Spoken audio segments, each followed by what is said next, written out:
Session 1 of Spirit, the stimulating program initiative for retirees that inspires thought.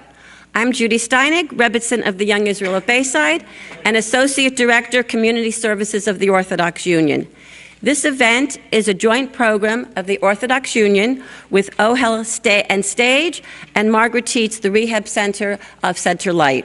Where Spirit has been presented previously in Teaneck, New Jersey, Boynton Beach, and Boca Raton, Florida, the 5 towns, and we're very happy now to be presenting it here in Central Queens. The OU recognizes that as the generation of baby boomers leave their professional responsibilities, they are looking for educational stimulation. The goal of this program is to provide active retirees with opportunities for spiritual and intellectual growth within their communities. We truly appreciate the hospitality of Young Israel of Jamaica Estates and the assistance of Rabbi Hochberg, Mardasra, the board, and membership for the promotion of this program. Later on, of course, in future programs, we'll be going next week to Young Israel of Hillcrest, the following week to Young Israel of Kew Gardens Hills, and finally at Torah MS of Flushing. And we appreciate all of our shuls in the area being involved with this program. OHEL Family Services has been working very hard for the Jewish community throughout the New York metropolitan area. The OU has been partnering with OHEL on many levels in numerous programs over the years. We are very thankful for their involvement in Spirit and look forward to hearing Susan Hollander speak later in the program. STAJE is an organization that works with retirees to bring Jewish meaning to their next stage of life. We want to welcome Rabbi Aryeh Borsuk, who's in the back, who has recently joined the STAJE staff as program director. Rabbi Borsuk will be speaking with us later about goals and how you can be involved. We are truly appreciative to the Margaret Tietz Rehabilitation Center of Center Life for its generous sponsorship of this program, and are very happy to welcome Rebbitzin Sheva Turk to the program. I don't have to tell most of you too much about the Tietz Rehab facility, because I'm sure many of you have had friends or relatives that have regained their strength through this amazing place. However, I would like to personally share with you my hakaras hatov, my personal gratitude to Margaret Tietz for my recovery there 6 years ago when I broke my hip. Even before its new state-of-the-art renovation, it was a superb institution. It's only much, much better now. I had a wonderful experience. Actually, I really had a blast there. I really had a lot of fun. And I'm walking, running, and doing everything else that I need to do now. And I really credit Margaret Tietz and their wonderful PT and OT departments there. I recommend it highly, completely with its 5-star kosher catering under the Vod of Queens. No program happens, of course, without the assistance of many people, and we received plenty for this program. From the various shuls gave us various community members to help us, and we really appreciate the help that we got from the shuls. As I said, Young Israel of Jamaica Estates, Young Israel of Kew Gardens Hills, Young Israel of Hillcrest, and Torah MS of Flushing. In particular, I would like to acknowledge the help of Mrs. Phyllis Zelkowitz, and I know she had a team of people working with her, and Mr. and Mrs. Saul Lauber, who all of their help was very indispensable for this program. I'd like to point out that coming with me from the Orthodox Union is Adina Schwartzbaum, who's given up her day to be here with us, and we really appreciate that. So we want to thank everybody for all of their help. We hope that in the future you will all come back and bring others. Today's program will take a new look at family relationships and provide strategies on enhancing them. So I'd like to call upon at this time Rabbi Yoel Schonfeld, Mardasra of the Young Israel of Kew Gardens Hills. I don't have to tell you, most of you I'm sure are very familiar with Rabbi Schonfeld because so much of what goes on in Queens happens in his shul. And he, and of course his father, Rabbi Fabian Schonfeld, Rabbi Emeritus, have been involved with everything that goes on in this community. I personally am very grateful to Rabbi Schonfeld. He is a close family friend, a neighbor who lives 3 houses away. So we've done many, many programs together over the years, and we're very looking forward to hearing him speak.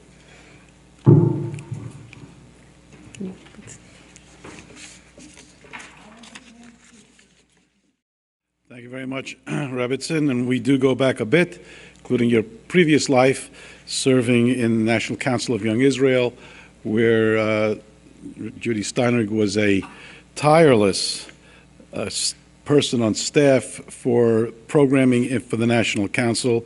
That's when we first got to know each other quite well, because so many things that she did there. We are a member of, our shul is a member of Young Israel as well. Of course, we are a Young Israel, and so many things vital to the community were done through Judy. And now she's brought her talents to the OU, and as you see, they're already reaping the benefits of her presence there.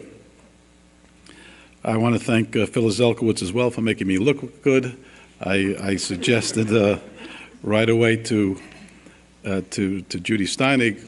She said, "Do you have anybody in your shul who might serve well in this committee?" I said, "Phyllis Zelkowitz." And it was a guess, but an educated guess, that she would really come through, and so she has. And thank all those who have helped along in this effort, and those of you who are here. My topic is family in halacha and Jewish thought, in the Torah. And so that brings us to that very discussion of family relationships in Torah. Of course, we all know that the word for family, everybody knows that the word for family, it's become Yiddishized, but the Hebrew word for family is mishpacha. It's the name of a magazine. It's the name of a brand name of fruit cocktail now. Mishpacha means family. What is interesting, though, is that the first time the word mishpacha appears in the Torah in any context, in any conjugation, the first time it makes its appearance as a word is this past week, Parshas Noach, dealing with none other than a group of animals. And that's what you have in the very first source item, number 1, on page A, that I've handed out. And here we're being told, Vayetze Noach banav v'ishto and Neshe banav ito, Noach and all his wife and daughters-in-law, the children, everybody's leaving now the teva, leaving the ark. Kol hachaya, kol haremes, v'chol ha'of, kol romes, ha'oretz, everything, any living creature is now, that teems across the earth, is now leaving the ark, l'mishpachoseihem yetzu min ha'teva, and to their families, according to their families, they went out of the ark. This is the first time that we find the reference to mishpacha in the Torah is dealing with this group of animals that left the Torah, that left the ark. The Torah actually had opportunity before in the end of Parshas Bereshis in describing all the different branches of man and the genealogy of original man. Torah could have used the word mishpacha there, but for whatever reason, it was reserved for this time, the mishpachosehem. So if there's one thing that we can say about the concept of mishpacha right away, is that mishpacha does not necessarily mean a family of human beings, a family of Jews. A mishpacha could be a mishpacha, a family of Mr. and Mrs. Rhinoceros, Mr. and Mrs. Giraffe. They also, we could talk of them as having families, as building families. They have offspring, there are families.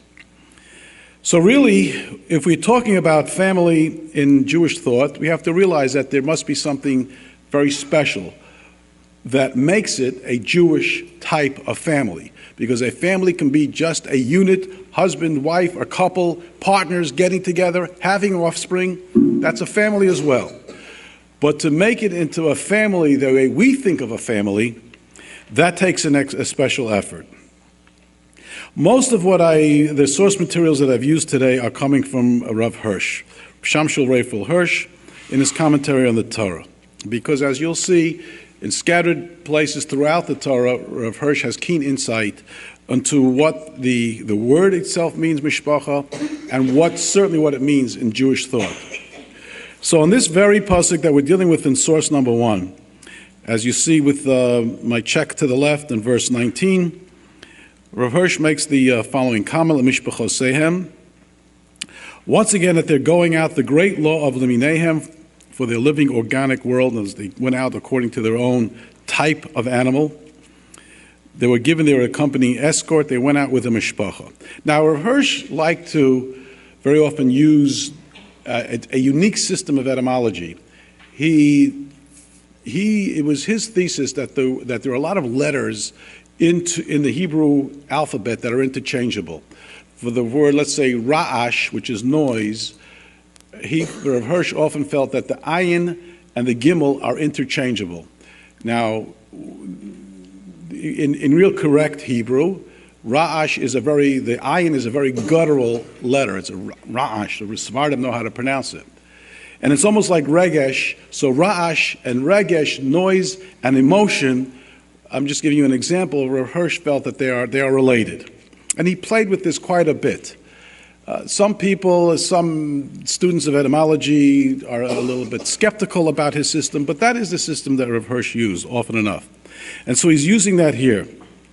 And he says from mishpacha is the root shin pei ches, related to shefa, to sova, a few other letters you see, a few other words down the line, sava, tzava, all of which have the meaning of plenitude, or of the accumulation, the gathering of many to a mass. So he says that what the root of mishpacha is that you're taking a mass of people, a group of people, and making them into one unit. That's what mishpacha really is all about, taking a diverse group, certainly a group, a multitude of beings, bringing them together into a unit. That's mishpacha. So that's the first idea that we get about what mishpacha is really all about. Mishpacha means you're taking a group, bringing them in unison and unity. Interesting, you should also see what he says in the parentheses. By way of parentheses, note how the word, how the shivcha, that person who in the non-Jewish point of view, shivcha is a maidservant, in the non-Jewish point of view, stands at the very lowest social grade. A slave, a servant, the lowest rung in the echelon of man, servant. What could be lower than that? Or slave. That stands in the very lowest, in the non-Jewish point of view, stands at the very lowest social grade. In the Jewish point of view, as is expressed in the name they give her, is raised to a member of the family. So the shivcha shares the same common root as mishpacha. So when you have a shivcha in the house, you really to view her as family. And there are many, many halachas that apply to an Eved Ivri, to a Jewish servant, and to an Eved Kanani as well, to a non-Jewish. And as the Gemara, the Chazal succinctly put it, Kol hakona Eveds, anybody who acquires a servant, is ki'ilu kana adon la'atzmo, they're buying their own master, because you have to treat them with great respect, dignity. Be very careful how you treat a person who is just at your service the whole time. You can't just boss them around willy-nilly. And so it's an interesting point that he makes. It's a by the way, and it's in parentheses, but it's an interesting by the way, that shivcha and mishpacha are the same root. So Hirsch at the outset does let us know that what's happening with mishpacha is it's an ingathering of a diverse group. We see this as well in footnote in source material number 2. This is now at the very beginning of Bamidbar, second pasuk in Bamidbar, Perik Aleph, pasuk Beis, the second pasuk. Su'u es rosh kaladas b'nei Yisrael l'mishpachosam l'veisavosam. Count, we're being told to count the heads of the tribes of the Jewish people. B'mispar shemos l'chol zocha l'kol l'gulgulosam. Every male by their polls, count the people. So the word here, mishpachosam, appears, and here too, mishpacha. Here, basically, Hirsch is coming back to his idea that mishpacha from shefach is related to Pesach, to be added, to join. I'm sorry, not Pesach, but l'sapeach is a sapach could be a scab, something that's added on, which is, and shefa, which means a gathering of masses coming together. I'm just pointing out that Hirsch is consistent in the way he looks at the word mishpacha, whether it's in Bereshis here in Noach, or whether it's in Bamidbar. He views mishpacha as an ingathering of people.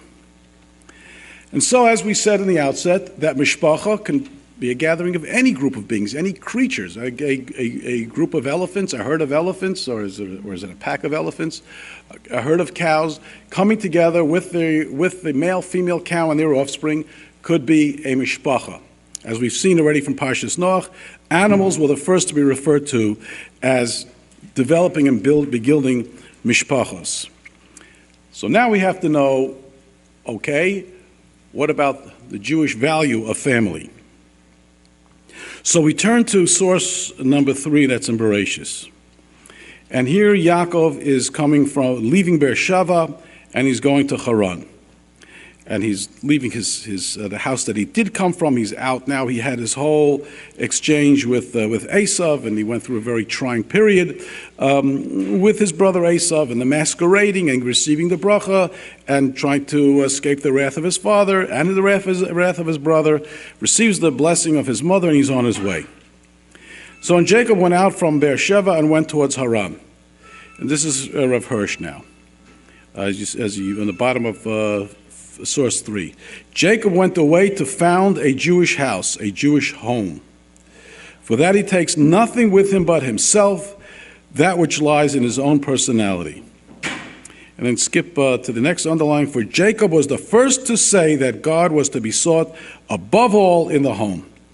The first to have thought of the great conception of Beis Elokim, or Beis El, the house of God. To the first one to give this idea that there's something of great value to the home, to the house. This was Yaakov, and he'll declare something Beis El. He'll talk about Beis Elokim. I didn't realize that the mound that I'm in right now, this is a house of God.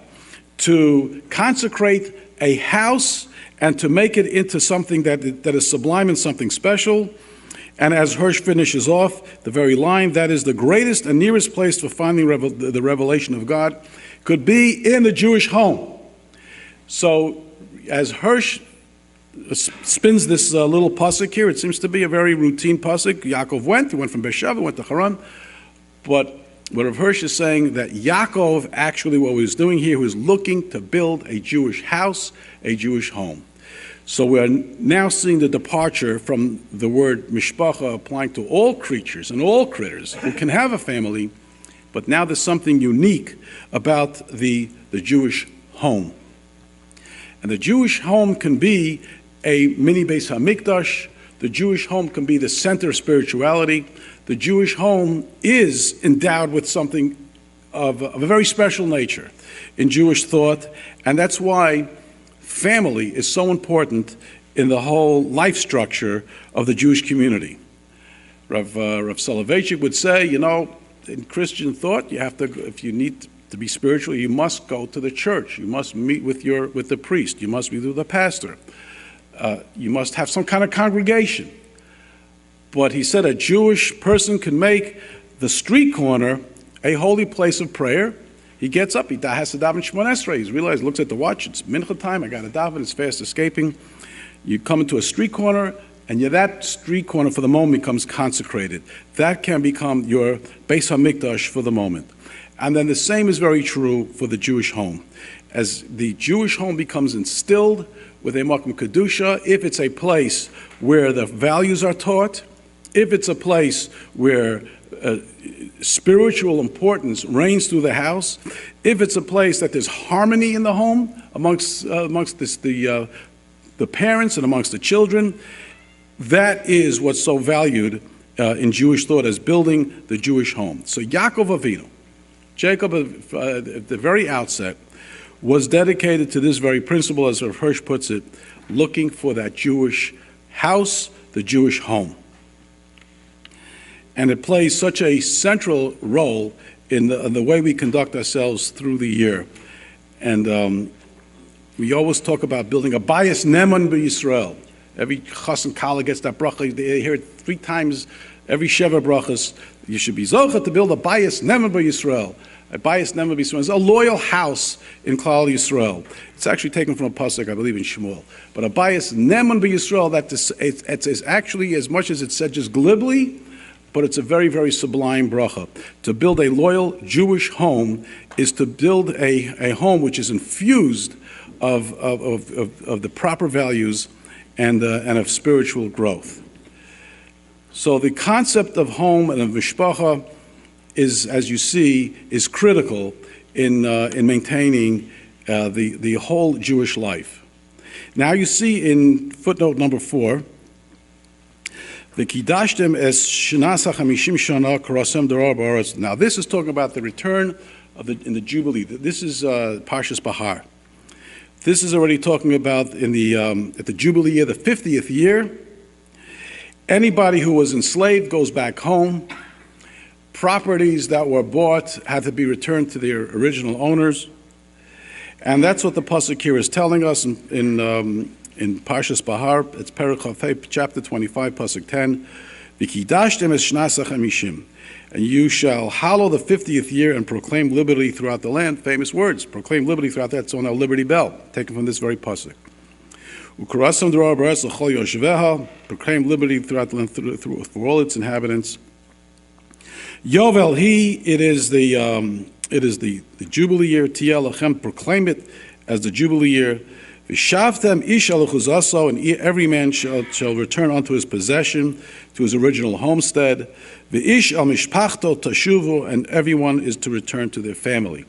So this was vital, a vital goal in the Jubilee year, is to make sure that anyone who found themselves wandering and floundering, or found themselves enslaved in a situation that took them away from home, V'shavtem ish al chuzaso, go back to your roots. V'ish al mishpachto tashuvu, and everyone should return to their family. Because the worst thing that can happen is that the family unit is broken. If the family unit is broken, then that's the backbone of the Jewish people altogether. If there is no family structure, and really that's one of the, it's just tragic what's happening to the family, the nuclear family, the family unit in our society here in the United States, and I'm sure elsewhere throughout the world. This whole concept of family is quickly disappearing. And more people are not getting married, more and more people are not building families, and this whole concept of remaining married, remaining faithful, building a unit, building families is unfortunately becoming quickly a thing of the past. Okay, that's something the sociologists can debate, what impact it has in society in general. Jewish society cannot tolerate that. Jewish society is so dependent on the family as a unit, on a mother, father, derech eretz, kibbud av v'em, relationship with brother and sister. Holidays, all the yomim tovim, are built around the concept of the Jewish family. So Jewish family is not just a nice thing, it is really vital to the preservation of the Jewish people. And if you flip the page now, you come to footnote to source material number 5. This is again still Rav Hirsch. This is in Shemos chapter 12. This is talking about the Korban Pesach. Toshav v'socher lo yochel bo. Okay, now we're talking about different types of people who should not partake in the Korban Pesach. Someone who didn't have a bris milah. A sojourner, a hired servant may not eat. A person who's just a servant is not considered, or is a toshav, just a sojourner in the community. The Korban Pesach was eaten in such that you had to have a chabur, you had to have a designated group of people eating together. If you were just coming and going and not taking up residence during that time of Yontif, then the Korban Pesach was not for you. But what's important here is b'bayis echad ye'achal, it should be eaten in one household. So here again, Rav Hirsch on the commentary down below, verse 46. B'bayis echad, it strikes one as most peculiar that here, in the middle of the list of the persons who are to be allowed to partake of the Korban Pesach, comes the instructions as to way and manner in which the Pesach is to be eaten. But just by placing it here, the Torah gives us the explanation of the meaning of these instructions. In other words, the Torah talks about, it breaks, it gives a series of these are the people that can have part of the Pesach, these that are not can have part of the Pesach. In the middle is this insertion, B'bayis echad yochel, that it should be eaten in one household. Right at the beginning, as we have seen, the mitzvah of Pesach was to be the foundation and the consecration of the Jewish home. Not individuals, nor yet the nation as a whole, but homes. Persons united in family groups form the basis on which God built up his nation. Hirsch is saying something here extremely important. We are not even a nation yet at this point. We are still very nomadic when this mitzvah was first given, the Korban Pesach. We are traveling along in the desert. We're just been freed as slaves for over 200 years. We haven't reached our country. We haven't reached the land of Israel. We're just a tribe wandering in the desert. Yet we were given this mitzvah of Korban Pesach, and we are told, but bayis echad, one household, one home. What are we talking about a bayis? They had some tents that they pitched, quickly moved on, went to the next place, found some oasis, pitched the next tent. What kind of bayis? There was no brick, stone, there was no structures, there were no estates. But Hirsch is saying here again, right at the beginning, as we have seen, the mitzvah of Pesach was to be the foundation, the consecration of the Jewish home. Don't need to have a house of bricks. You don't need to have a tower of iron. You need to have the Jewish home. What covers the Jewish home is relatively immaterial. If it's a tent of some kind of goat skin, or if it's a 6-story building, it's immaterial. The Jewish home is defined by the people that are in this unit together. And the mitzvah of Pesach was perhaps the yontif, and this is talking about the Korban Pesach, but it's the Korban and the yontif which emphasizes that perhaps more than any other, certainly any other holiday in the Torah, is the emphasis on the home of the family, and that is the very foundation, the consecration of the Jewish people. And so Hirsch is making the point that even here in the desert, the bayis, the Jewish household, the Jewish home, that was what had to already be,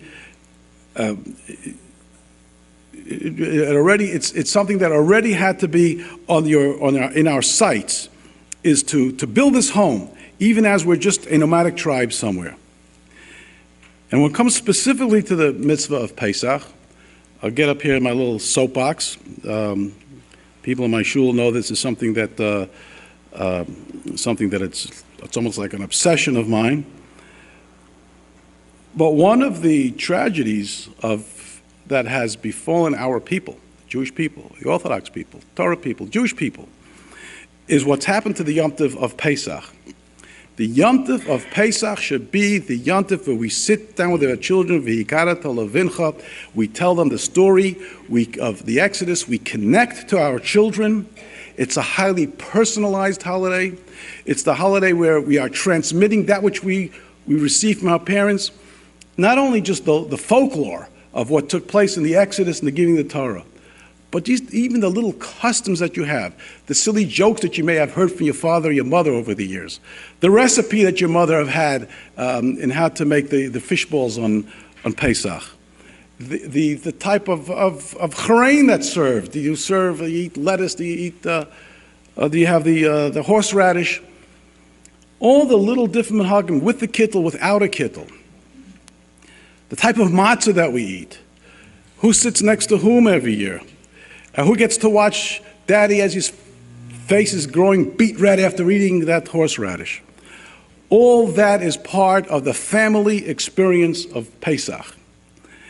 And the stories and the tales of what I remember, what my Baba told me, my elder Baba told me, all these stories that I remember from my grandmother, my great-grandmother, my father and great-grandfather, and sitting down and connecting to our children, and then seeing if the little child, we can keep their interest throughout the Seder, and listening to the Manishtan and beyond. All that is so vital to the preservation of the Jewish family, because that is the yontif, where we establish the Jewish home. And what has happened to us over the last couple of decades already, we've been robbed of that by the commercialization of the Yontif of Pesach. And you go to hotels, and I'm certainly not here to denigrate anybody who goes to hotels. I'm sure there are plenty of people in this audience that do. And but what I am saying is that some people have to go because they're just not able to make Pesach anymore, physically just not able to make it. Or they may have other family reasons why they have to go. What I am saying is I'm not decrying so much the hotels itself, but the commercialization of that whole Pesach experience by the hotels. If you open up the ads in the newspapers for the hotels. What you see before you is not, come to this hotel, you'll have a Pesach experience like you've never had.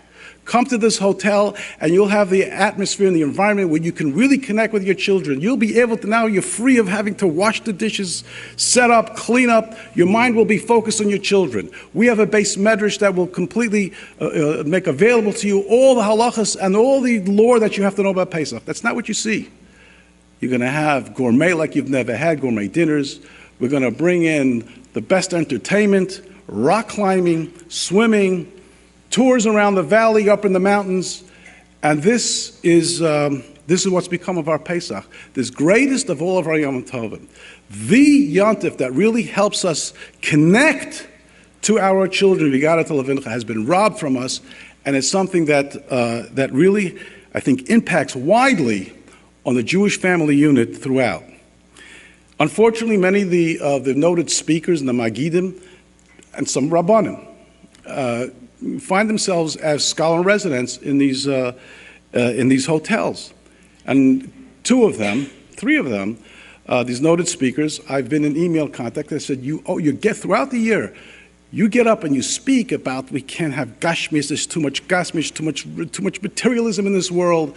And you get up and we have to be inspired by God and by people. We have to really develop a spiritual base. That's what you're doing as Magidim. That's what you're doing as people that the old Margaret of old, the people who were there to give us admonishment. Some of them are terrific. And I go to some of their lectures, they're wonderful.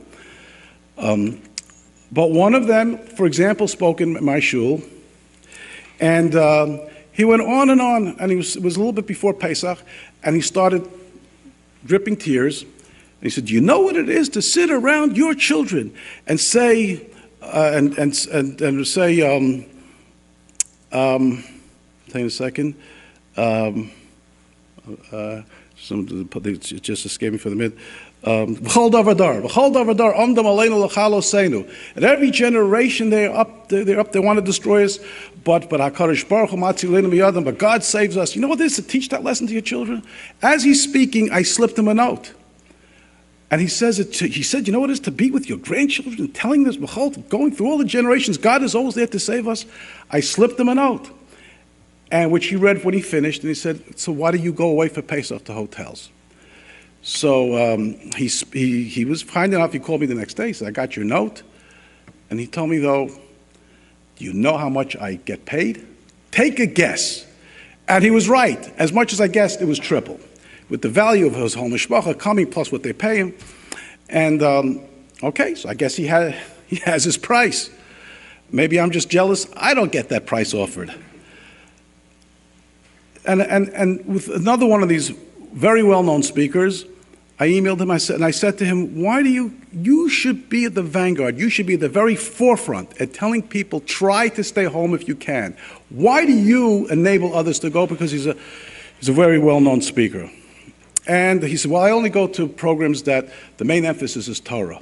So I made a copy, I scanned a copy of the ad for the hotel that he's in. I said, look where your name and the base medrash is placed. It starts off with the gourmet dinners, horseback riding, mountain climbing. Then on the bottom is your name, and the very, very bottom, fully stocked base medrash. I said, you tell me that's a place of priority of Torah?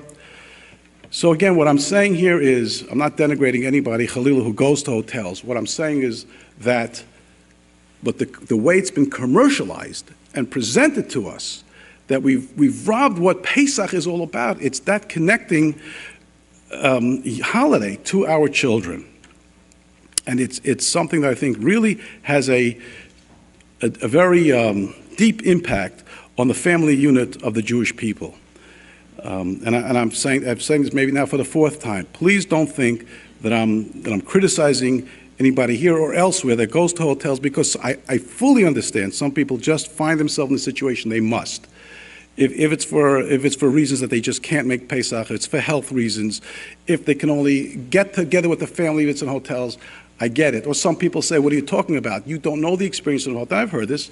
We have a room all to ourselves, just the entire family. It's beautiful, it's wonderful. I believe it.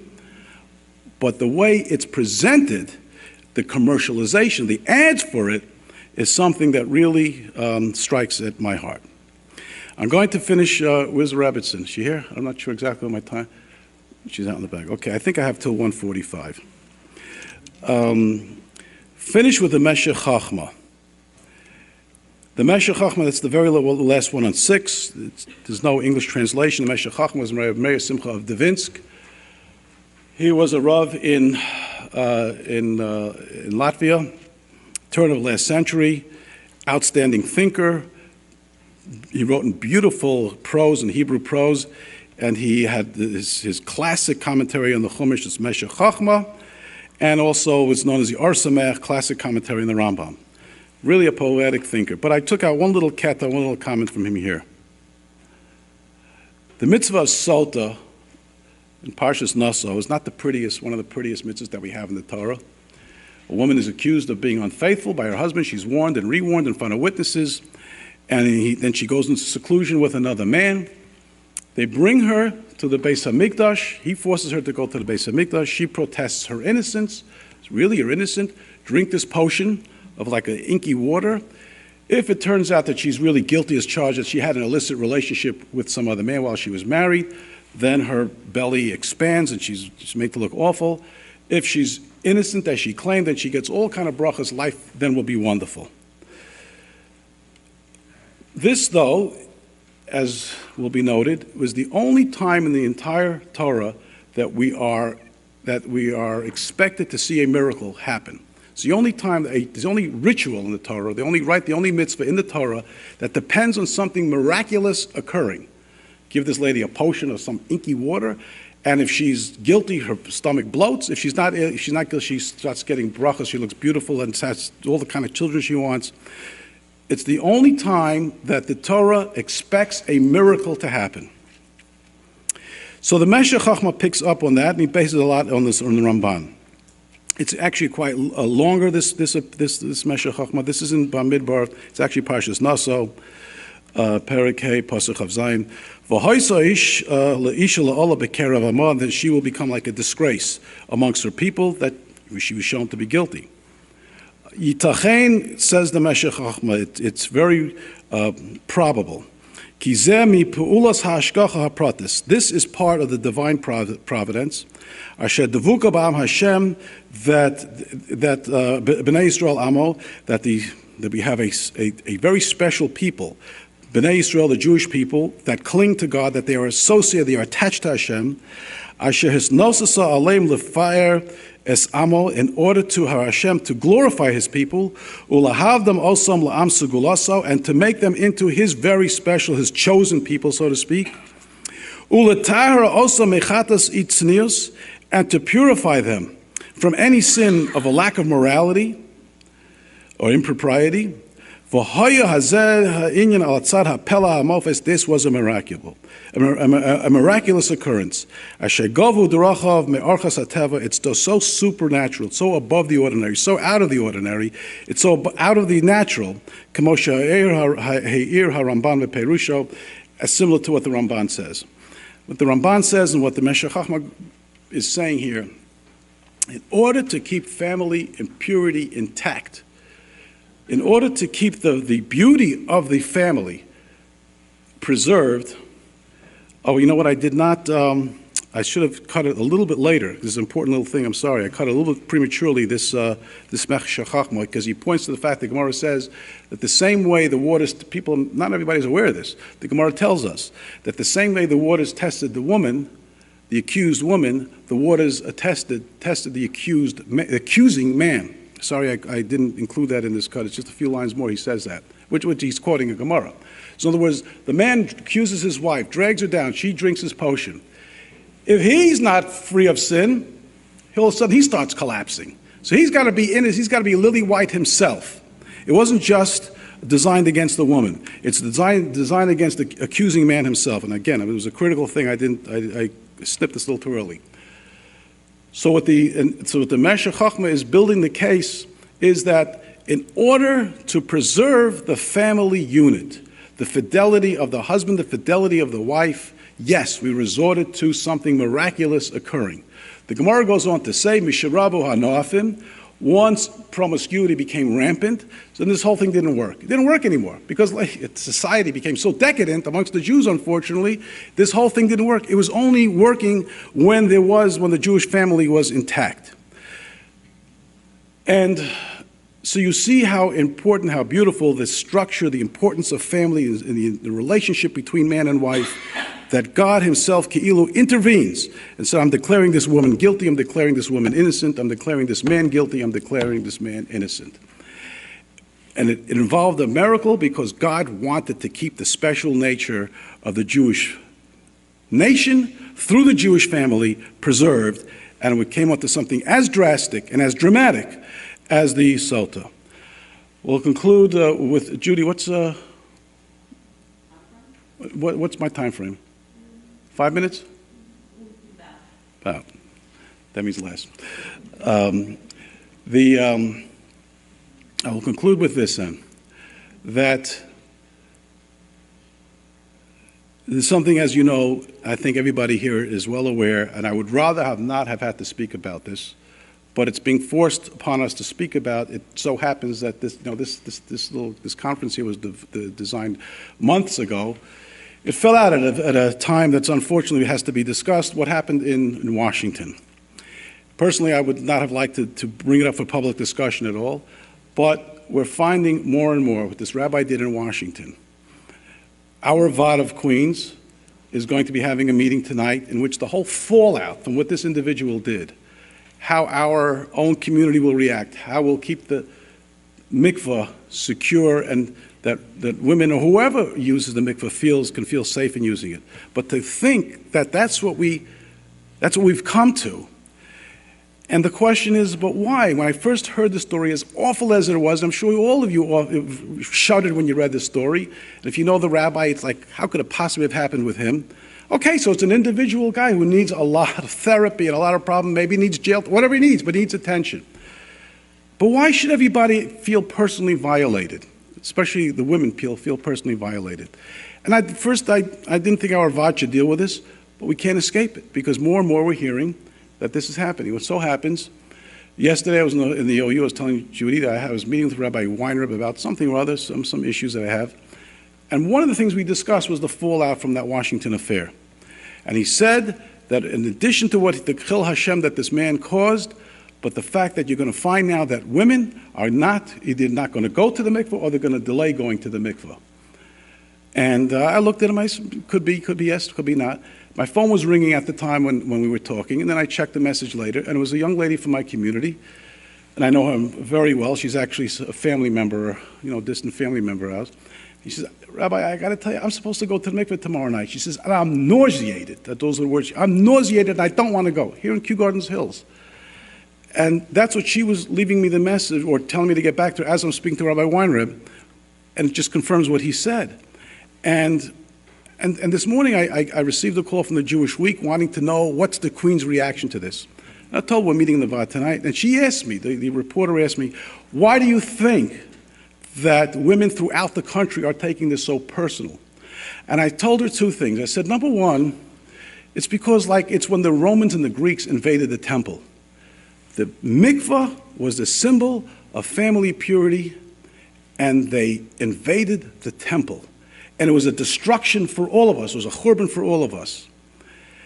And number two is because it was such a gross violation of privacy and a gross violation of trust, even though it was from one particular individual, it was so above the charts that it just spilled over, and people who never would have felt this way, they were forced to deal with this. This young lady said to me, I'm nauseated.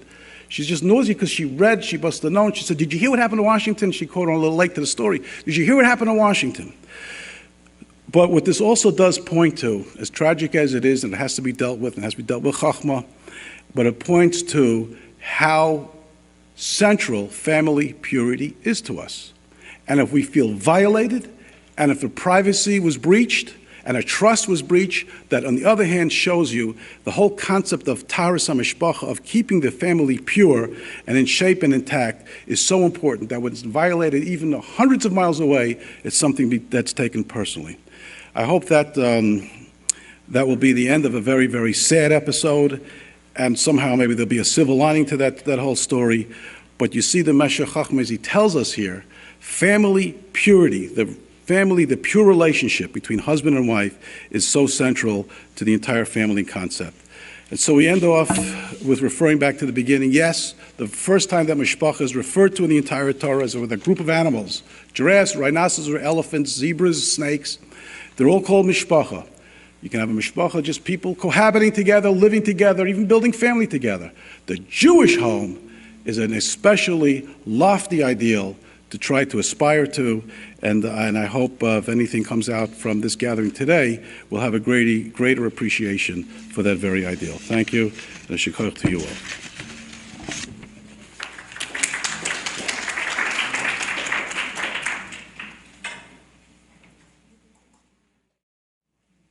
Thank you so much, Rabbi Schonfeld. We always enjoy hearing you, and today in particular, and I think everybody gained tremendously. Rabbi Schonfeld will be here for only a few more minutes. I'm going to suggest, though, if anyone does have any questions, if they email them to me, we could get them to you afterwards. Okay, we're going to be taking a break for a few minutes, but I have a few public service announcements and commercials. Okay, first of all, certainly everyone knows that over there is the Margaret Tietz table, and I certainly recommend that you go over to see that table, and OHEL and STAJE are right next to it. I also want to acknowledge the presence of Rabbi Perlman, who is the chaplain at Tietz. And as I said, when I was at Tietz 6 years ago, I already talked about that. I will tell you that Rabbi Perlman made sure that each and every meal was absolutely perfectly to my liking, and everything was wonderful. And as I said, I really had a blast there. Anyway, so the Tietz table is there. But Margaret Tietz is having a very special program on November 5th from 11 to 1. We have our program next week, November 4th, and this is the following day. It's Managing Transitions Late in Life, a symposium for providers and caregivers. So if you think that would be applicable to yourselves or any of your friends, please pick up a flyer and let them know that you'll be coming. Also, there's a program, one of our OU shuls in Kew Gardens Hills, Congregation Eitz Chaim on 73rd Avenue, has a wonderful series of health programs. The next one is Tuesday, November 11th. Navigating the Medical System presents Ways to Manage High Blood Pressure and Reduce the Risk of Kidney Disease. And that'll be 7:30 at Eitz Chaim. There are flyers also. I think it's in the OU table in the back, we have flyers.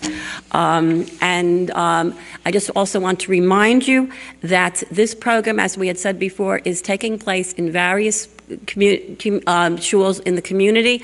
This day was the Young Israel Jamaica States Day. Next week, on November 4th, we will be at Young Israel of Hillcrest talking about legal issues. Eitan Kobri will be speaking on longevity and the law, proper management of senior legal matters, and Rabbi Moshe Faskowitz, who many of us know from Madrigas Ha'adam, and the Torah Center will be speaking on Torah perspectives on senior legal issues. That will be, again, the same time, but different place, Young Israel of Hillcrest. So if you didn't register already for all of the sessions, you still can do that at the reduced price of $30 if you take care of it today. Otherwise, it's $10 a session in advance. But I want to just make sure that we understand, and please tell your friends, people that come to the door next week and haven't registered, it's $12. Okay, so we want to make sure that everybody knows that. We have to order food and have materials, and it's hard to know in advance when people walk in. So we're happy to welcome everybody, but we'd be a lot happier if we knew about them in advance. So we're going to take a little bit of a break, and we're going to reconvene at 2 o'clock with our next session.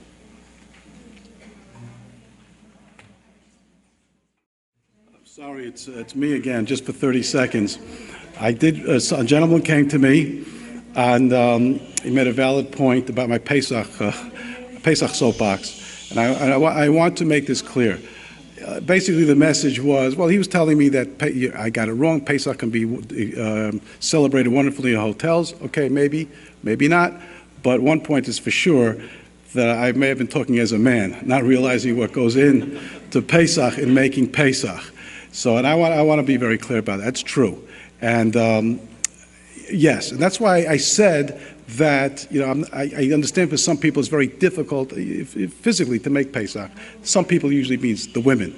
And so I want to acknowledge that yes, I know for me as a man, it's very easy. Stay home, make Pesach, it's great. My wife personally works very, very hard, scrubs, gets her nails, her knuckles bare, and raw is right. But she said, as long as I can do it, I'm doing it. But every woman is different. So I do want to acknowledge that yes, I was speaking as a man. That's what I happen to be. And I do acknowledge the fact that, yes, some people, some women, whoever's involved in prepping for the Pesach, it's sometimes a very impossible, daunting task, and sometimes that's why they feel motivated to go. I don't want to diminish that at all, that driving reason to go. Okay.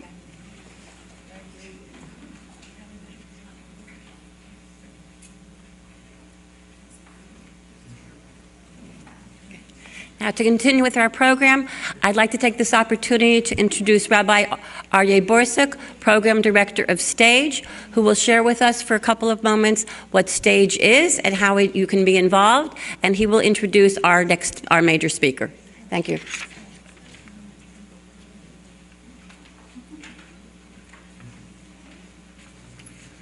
Good afternoon. So I was in Milwaukee for Yom Tov, and I was chatting with a man in the community there. His main career was as a newspaper reporter, which led him to all sorts of interesting experiences. And one of his roles was to cover political campaigns. Some of you may know that Wisconsin is a presidential battleground state. In 2000, 2004, and 2008, 2012, presidents, vice presidents are coming through Wisconsin practically daily in October and November. And one of his rallies that he covered was in Chippewa Falls, Wisconsin in 2004. President Bush, who was the current president at the time, was campaigning for re-election in Chippewa Falls, a population of, according to Wikipedia, 13,661 people. Not a place that Bush generally hangs out. We didn't believe the president had ever been in Chippewa Falls. And this was a major event for the entire community. The whole town turned out, every politician, local dignitary, main businessman, everything shut down to watch the president in town.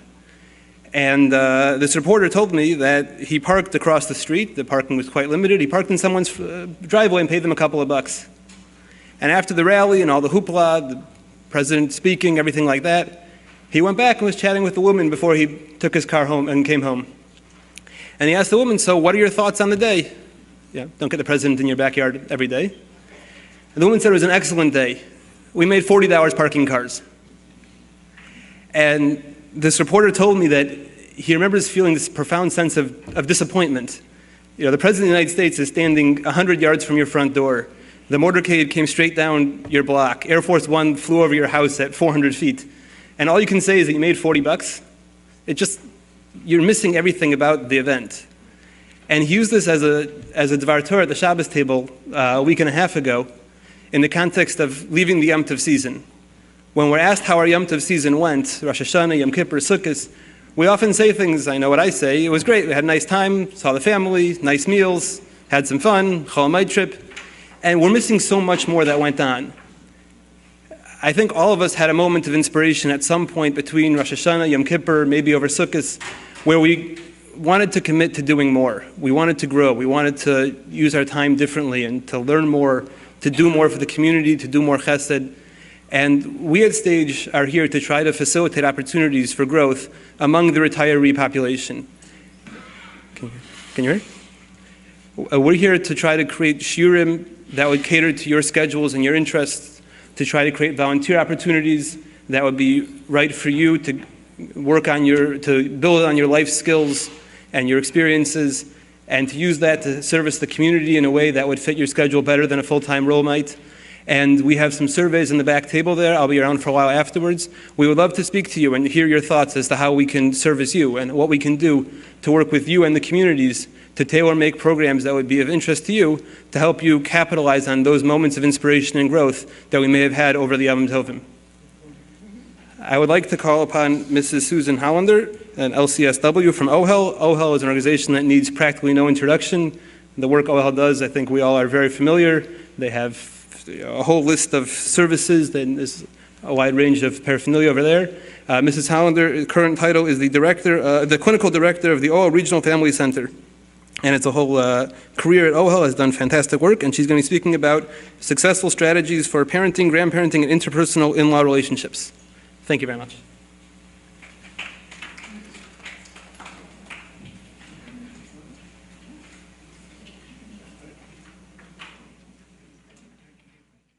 So much for a very nice presentation, and also inviting me to this luncheon.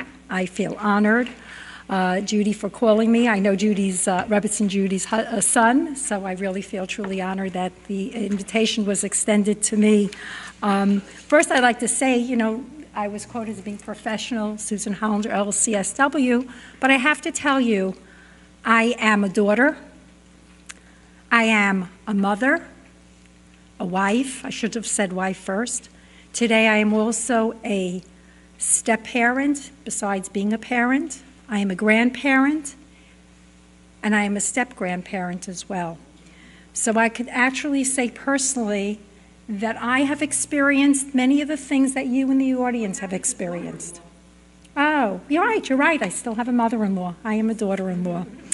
So thank you for saying that, because, you know, Rabbi Schonfeld actually started out with Parshas Noach. And he forgot Parshas Bereshis, that Adam and Eve were the happiest couple in the world. Do you know why? Because they had no in-laws. So we'll start off with a little bit of humor. I was actually given the topic of what to talk about. And I also wound up having family members in the audience, new family members in the audience that noticed my name that I was presenting. Can you move closer to the mic? Sure. There are family members in the audience that I've met for the first time recently, new family members, so I really feel truly honored. I was given the topic of its all relative strategies for successful parenting, grandparenting, and interpersonal in-law relationships. To me, this is a vast topic. There is so much to talk about. I actually have a lot of material that I copied, articles and things to read that you could actually take home, touch and feel. So you could, you know, some of these strategies are written. I feel like it's a little bit, okay. But I would really like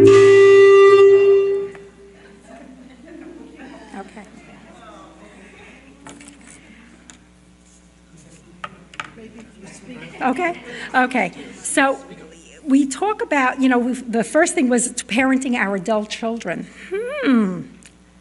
Why are we parenting adult children? Our parenting should have been done before. So I'm going to start with, very interesting, because I looked up what we call as the definition of parenting. So we know a lot of research tells us that parenting begins when the children are very small. It's very crucial how we develop the relationship and we partner with them. And I don't want to go into the psychological aspects of it because I really want to keep this very open for the audience. But we know one of the most important things is developing a relationship with your children early on and that growth. So I have an issue with saying, okay, how are we parenting our adult children? But I will talk about it. I want to look at what the definition, what they actually say the definition of parenting is to act as a mother or father to someone, the warmth and the attention that are the hallmarks of good parenting, which means raising, bringing them up, looking after them, emotionally, physically, socially, intellectually, from childhood to infancy to adulthood, to make them good people, okay? To be able to function in our society as individuals. So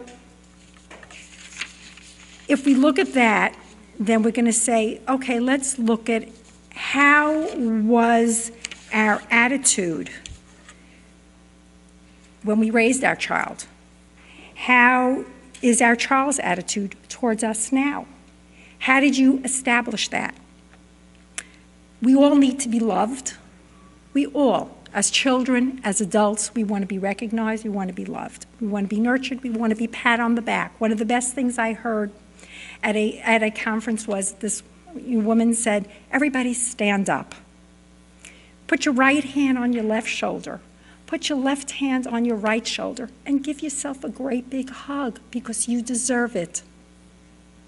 You deserve it. Because no matter what we do, we deserve it. So it's very important to be recognized and to be nurtured and to love. And we want to be given positive attention. We want to give approval, whether we think it's right or wrong at this point, your adult child. But if they get that feeling, they could see facial expression, they could see how you're responding to them or by what they're saying, the way you move your body. Just like, remember when they were kids and they go, oh, ma, or oh, dad, or anything like that? They feel that too, and they see that in you as an adult as well. It moves on.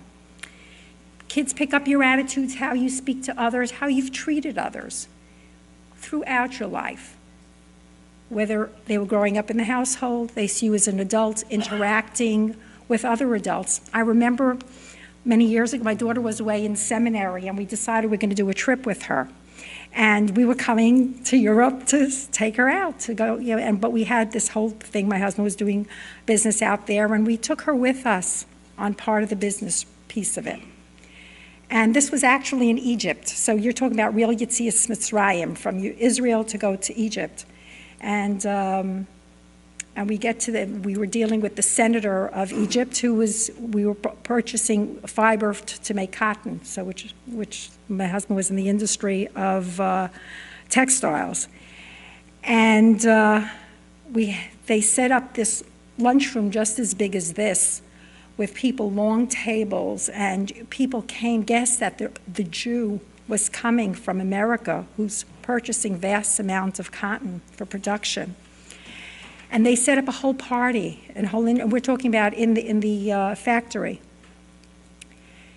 And my daughter saw her parents in a different light. She was all of 18 years old.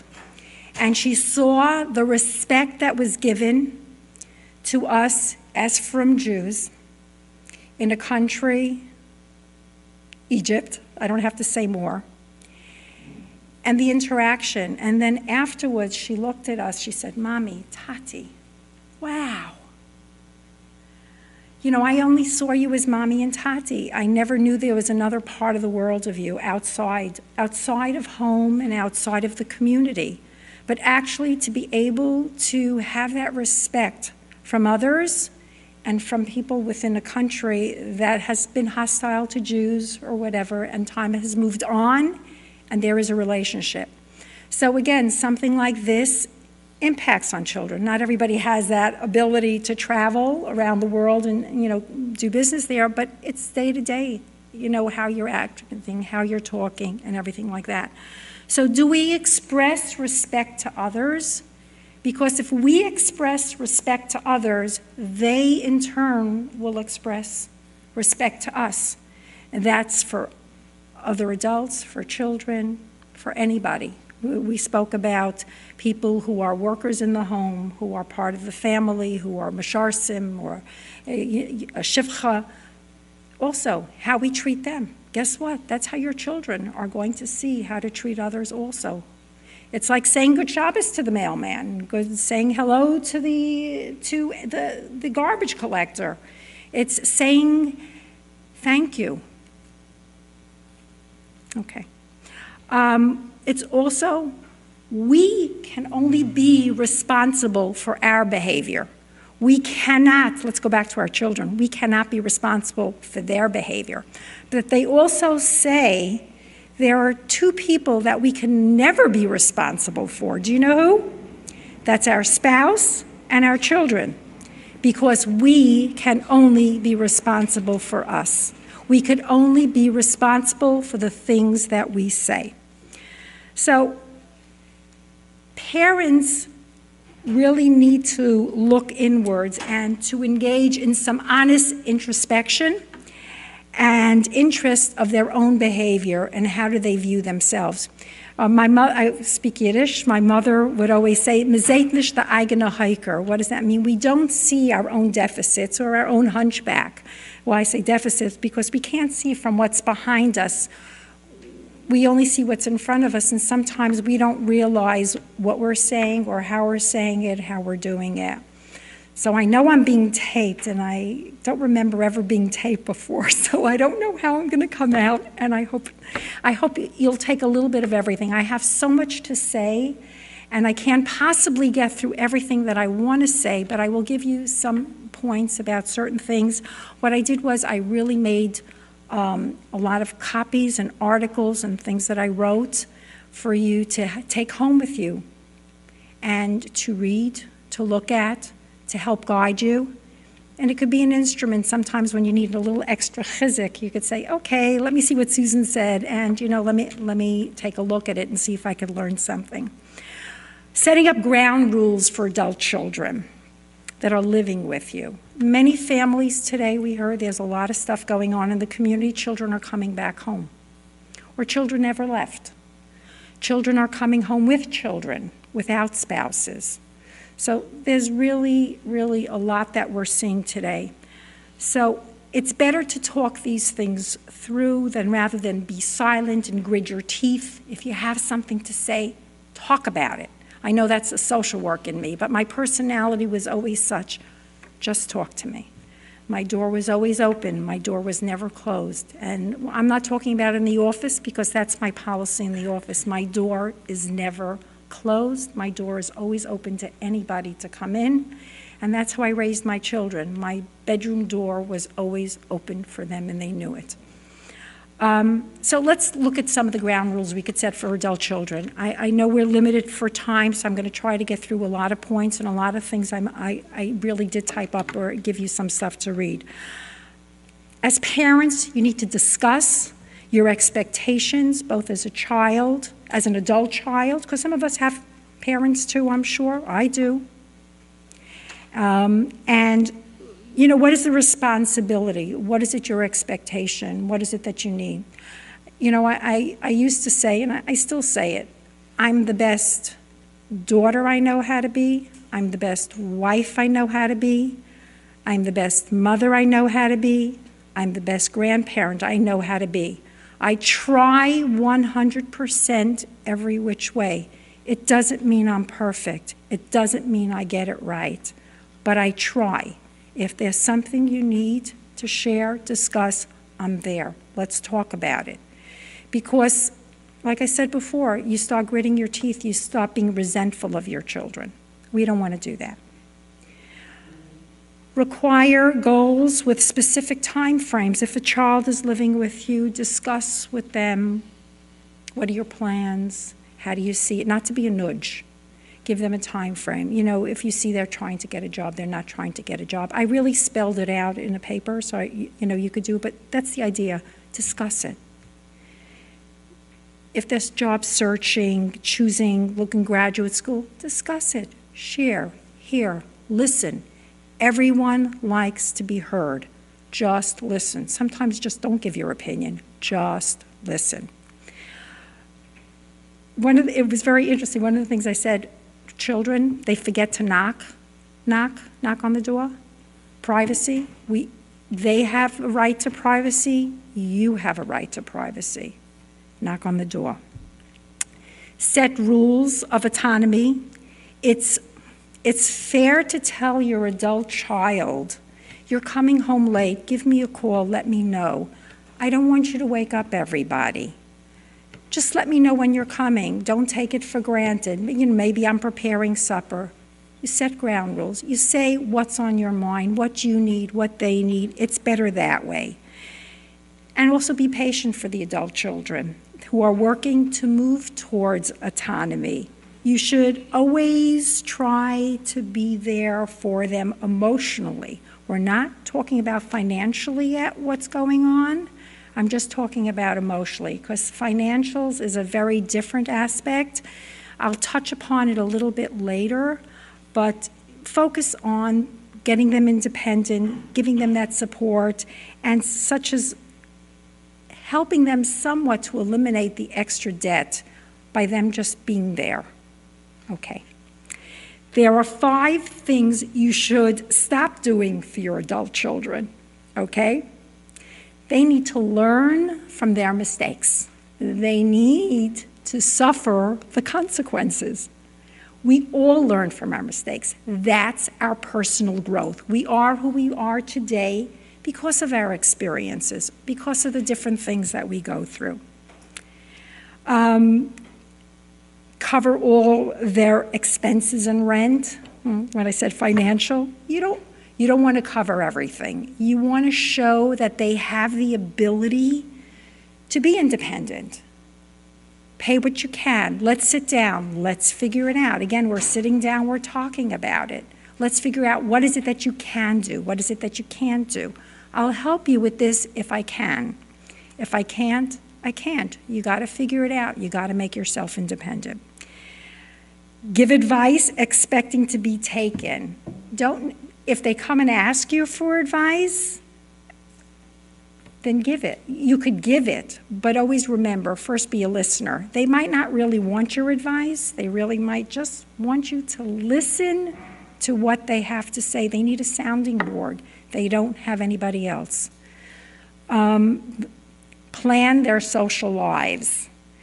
Some parents live vicariously through their children, and they want to be socially with their friends all the time, go places, do things. Children need independence. Children have to make their own social lives. They have to do things for themselves. And laundry, interesting. We're going to say, why laundry? Laundry, because that is the last thing children tend to let go. If they go off to school, they go off to college or seminary or wherever they might be going, they're doing their own laundry, most of them. Coming home and dumping it and saying, here, you do the laundry, Mom, you pick up after me, you do everything after me, is not always the best thing towards independence. Okay. I did spell out some of the things about that. Okay, any questions on this so we can I could move on? If there's anybody wants to ask a question about adult children, I'm really willing, ready, and able. If you have a question that someone's struggling with, or a hypothetical question, that would be fine too. Okay. The other part is grandparenting. Grandparenting is wonderful. Wow, I wish they were born first. This is so easy. We could give them back. One who wants to be a good grandmother really needs to first study and learn how to be a good mother-in-law or father-in-law, right? Because that relationship is really started out when the children get married. So I know in-law, the topic in-law relationship was given to, as the third one, so I'll put it there on the back burner, but we really have to know in order to have a good relationship as grandparents, that development has to be as an in-law when you're first merging together and the couples are merging together. So that sets the tone for being, a good grandmother. Firstly, always communicate with your child about making arrangements with them and revisit it from time to time with the children, and that they approve of what you're doing, because that's very important, because they are the parent. When you get the news that you're going to be a grandmother or a grandfather, smile, be happy, be a part of it. Don't tell them what to do, don't tell them how to name it.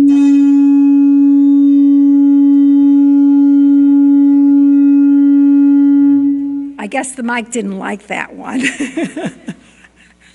Let them do it their way, because if you think back when you were having kids, you wanted to do it your way also. What's very interesting for the Holocaust survivor parent and first generation Holocaust survivor, it was very important to use the names of the deceased the parents, the siblings. It was very important. I know I was never given an option of what name to use to name my child. Baruch Hashem, I have 6 children, and they're all wonderful children, and they have wonderful names, and they've been named after people who are deceased.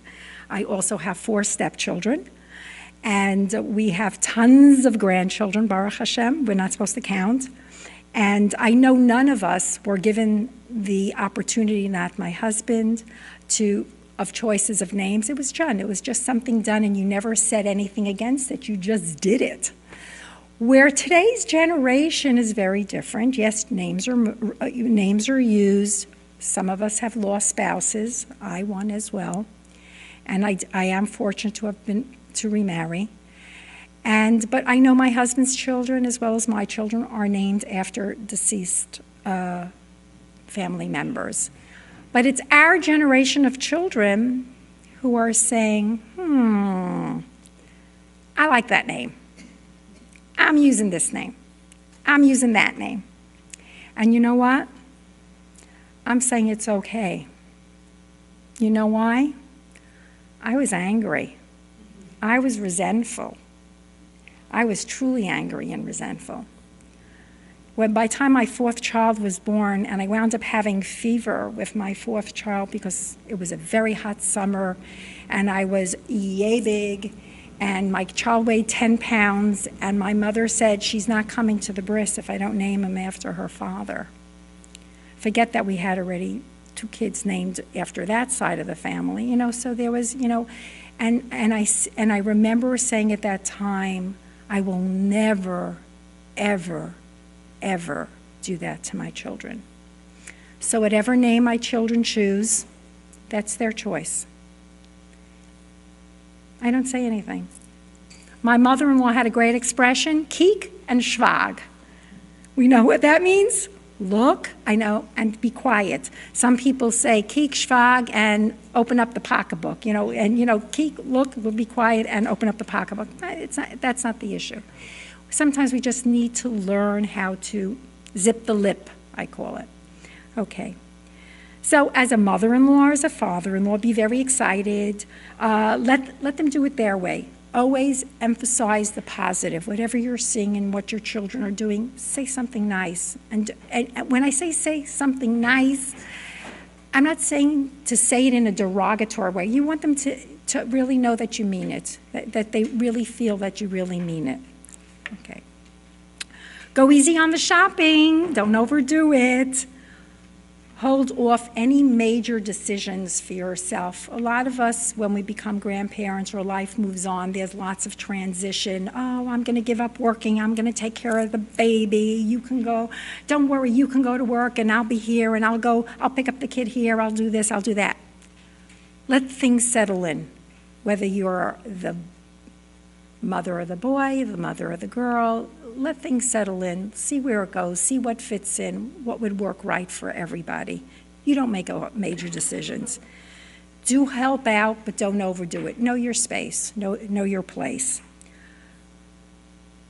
If you had any bad opinions about the spouse, your child's spouse, keep them to yourself, because it causes tremendous hardship, tremendous conflict for the couple. Because any derogatory thing you might say, guess what? If that your daughter or your son, their spouse is their best friend or is supposed to, and they're so hurt, they're so inside hurt, who are they going to spill it over to? But they're going to spill it over to their spouse. And what does that do? It causes conflict within the couple. I remember a young woman came to me and she said, I don't know what to do. My mother said to me, she said, could you imagine? My mother said to me, how could you sleep with your husband? He's so hairy. How should that daughter have felt? What do you think she did with that? Yeah. And that's hurtful. And that's hurtful. Keep your opinions to yourself. Because she didn't know what else to do with it. So she wound up saying it. Be prepared to share. Share. There are a lot of family members now. Bobbies, Zaidis, older Bobbies, older Zaides, from one side, from the other side, her side, his side, my side, your side. Share. Sharing time with a child, sharing time, just sharing time in general. Even understanding that your child is sharing their time now with a child, with a husband. There's a lot. So just understanding that. For some people who are divorced, just making peace with the exes. Because now there's another side to the family, and you want to be able to go to a bris, you want to be able to go to a bar mitzvah, you want to be able to go to a wedding event, whatever it is, it's just making peace within yourself. Again, being very introspective, knowing who you are. One of the wonderful things about being a grandparent, you are the historian. You are the living ancestor. Rabbi Schonfeld spoke about that. You are the living ancestor of being able to share, to tell the stories of the past, the present. We don't know the future, but you are the person who could do that. You could be the nurturer, the mentor, the role model. You set example. When you spend time, you nurture, you love. Maybe all that love that you had difficulty sharing when you were raising your children because you were so busy, that now that you could be such a wonderful nurturer to that child and develop this bond where they'll come and sit on your lap and tell you everything. Because if you look at the development of children, you know, at the beginning they need you, they're nurturing, they love you, bubby, bubby, bubby, zaidi, zaidi, zaidi, or grandma, grandpa, whatever it might be that they call you, that they want to spend time with you, they want to learn with you, they want to have stories, they want to share the Shabbos, they want to share the Yontif, they want to do it all. They come to a point in development where they don't have time for you. 13 years old, they're developing their good friendships. They don't have time. They're having relationships out there, they're teenagers, they're coming, they're going, they're college. So that development phases of being able to bond and grow with your grandchildren are through the young years. So take advantage of that. So that's very important. You could be the playmate, the wizard, the hero, play games, tricks, take them out, whatever would be pleasant to you. Someone wrote, I wrote it down, an author, The Joys of Grandparenting by Patricia Holmes from Ohio State University. Grandchildren bring love, energy, optimism, laughter, activity, youthfulness, and a purpose to live for grandparents. At the same time, grandparents provide maturity, knowledge, stability, unconditional love to the lives of their grandchildren. Think for a moment about your own grandparents, if you had. Which of these roles did they fulfill in your family? Whether your experiences with grandparents were positive or negative, even if you never had anyone that you know, grandparents can make a difference in the lives of the grandchildren. And what the idea is to develop that relationship. Okay. Actions by grandparents that can easily trigger family disputes.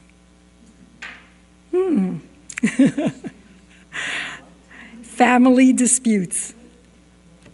Actions by grandparents that can easily trigger a family dispute. These are some of them, among some of them. Undermining the parents' authority and encouraging children to disobey. Speaking ill of the other family members, such as the parents or the step-parents or other grandparents. You know, making this gossip triangle, one talking about the other, or saying things about the parents in front of the children, or not referring to them respectfully, him about the father, or her about the mother, when referring to the grandchildren about their parents, or just saying things derogatory. Refusing to follow rules about the child's diet or what the parents want. Let's say an example, children are coming for Pesach or Sucessful or any of the Yom Tovim. They really don't like sweets because their kids have ADHD, attention deficit hyperactivity disorder. Giving them sweets makes them jumpy. They start climbing all over the couch, climbing off the trees, and they become very rambunctious. And by giving them sweets is very disruptive to them. And the parents say, please don't give them sweets. Please try to limit it, or whatever it might be, they tell you what there is okay. And you don't do it. We need as parents to ask. I know when one of my grandchildren would come over to me and say something, and I go, did mommy say that was okay? I don't know really if mommy would approve of that. And that's what you really have to say. You really have to know what your children approve. It's, again, contracting with your children. What is okay? What is not okay? Okay? Giving grandchildren gifts that their parents won't approve of.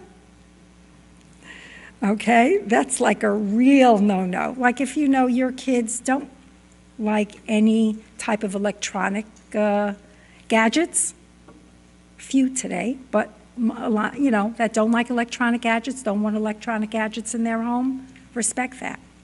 Respect that. Pressuring parents for more time, overnight visits, just like pressuring them and bombarding. Again, always having a discussion, looking at what is acceptable, what is not acceptable. I was told to have 5 minutes left. I'm in trouble. Okay, in-laws. Okay, let's move on to the in-laws outlaw relationship. Oh, I had a good joke on that one. 1 second. I remember I wrote down something. Okay. Oh, what's the difference between the outlaws and the in-laws? Okay, good. You got it. The outlaws are wanted. Okay. I wrote up something, so a lot on that, but I will talk about what causes stress, relationships with in-laws, outlaws, or however you want to call it. Critical mother-in-law, whether it be the boy's mother or the girl's mother. Critical mother-in-law, always criticizing, always finding fault. You can't do anything good. You walk in the house, or you see something. The possessive mother-in-law. Wow, possessive mother-in-law. Possessive mother-in-law could be, I want time with my son too. You can't always just spend time with your husband. I need him also. That could be an issue too, because the wife is torn between two loves, if you think about it. The son, who loved his mother first, loves his wife. And it goes both ways. And when you start pulling, it causes tremendous confusion and difficulty for the husband, for your child. If your male, it's your son or your son-in-law or whoever it might be, we've got to be very, very careful of demanding, because as we know in the Torah, we do, so I'm not going to quote, I'm not the rabbi, but we do know that a man has to go with his wife. If it's a good, I'm not talking about abusive relationships, I'm not talking, but men will side with their wife because he has to live with her, let's be honest. He's got to live with her. But he's got to be respectful of his parents too. It says, right, keep it of the aim, but then, where do you draw the line of distinction? How do you do it in a respectful way? So therefore, you need to have a discussion and be respectful. Too helpful of a mother-in-law, don't overdo it, okay? You could do as limits are set like that. And don't be a pushy mother-in-law. Keep on saying, I got to be, I got to be very much apart. I got to be. Respect the privacy of everybody. The do's and don'ts. If you're given a key to the home of an adult child, don't just walk in. Call that you're going to use it. Can I come? Don't just let yourself in. Always call to make sure to let them know. Don't drop by without calling, whether you like it or not. You never know. They might be walking around naked. How do you know? Something might be going on. And don't assume that you'll always be invited. Don't always assume that. You don't know what's going on in their home unless they share of what's going on.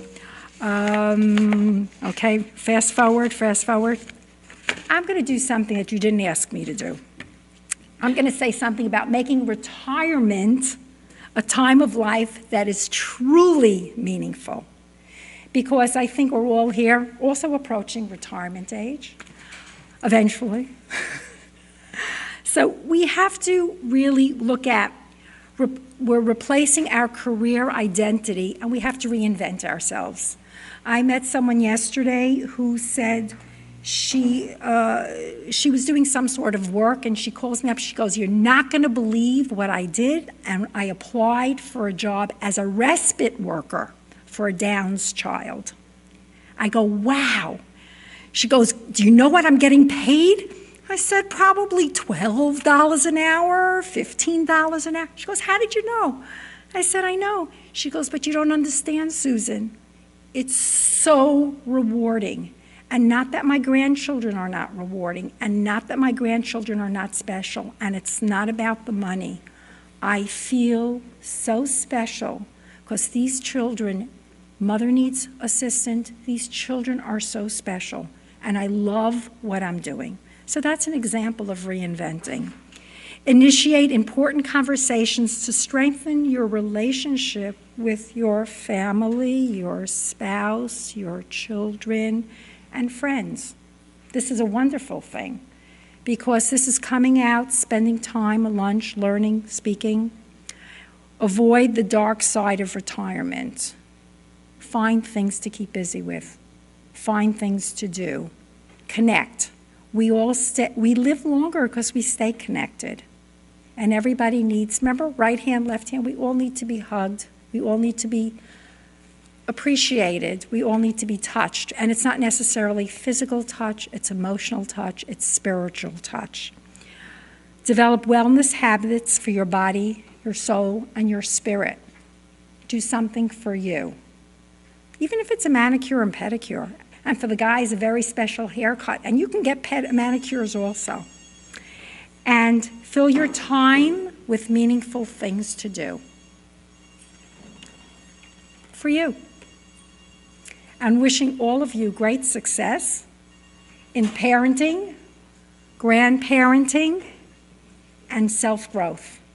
If you have any questions, I'd love to take them. Anybody dealing with anything, I have articles that I'd love for you to take, things that I've written, not necessarily that I've written, but there are other things that give strategies and points of just being a good parent, grandparent, and individual. Thank you so much for having me.